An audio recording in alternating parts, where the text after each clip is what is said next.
Should the British monarchy be actually grateful to Prince Harry after this? As ever, let me explain. Morning, good to see you. Thank you so much as ever for your time. I hope you're keeping well. Yes, as I said, we're careering towards Christmas. Don't rush too much with that Christmas box. Take your time.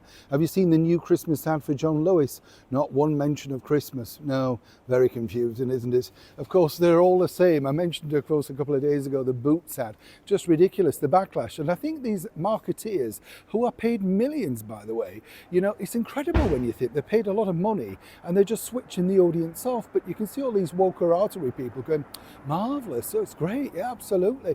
And not realising the shops are empty and the online bookings are down. Only when people get fired and people are put out of work do they realise, I'm right, aren't I?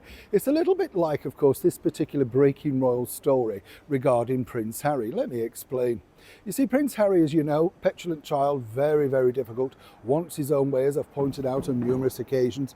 And when you think about it, over just a year ago now, when he was doing the rounds for his book Spare, he was sort of dangling carrots, wasn't he, about, well, I'm pulling back the red curtain, I know what goes on behind the scenes, all that tedious stuff, And what I found fascinating as well was the fact that really, when you look at the stories, they were ridiculous. William broke my necklace. You couldn't make this rubbish up, could you? If that was the best he could come up with, well, really, I was expecting a full-on fist fight, and really, I was kind of looking for Catherine and Meghan having a fight by the Kensington Palace pool, Ayla, Joan and Linda in Dynasty, that sort of stuff. It's a little bit tame, isn't it, when you look back and think, was this it?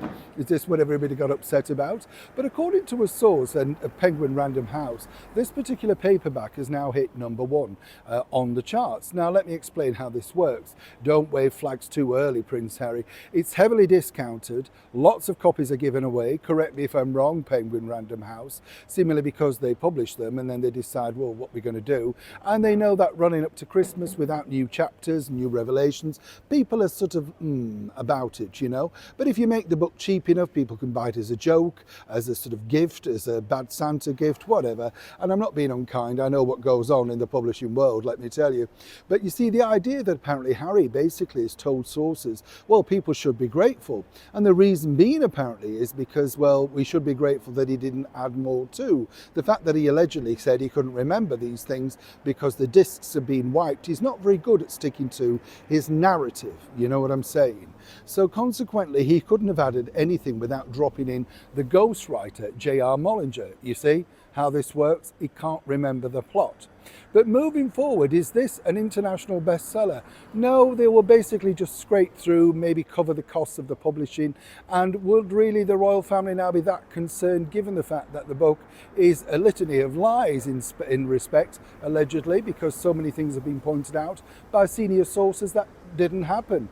The most famous for me, of course, was the one where he was told the death of the Queen Mother.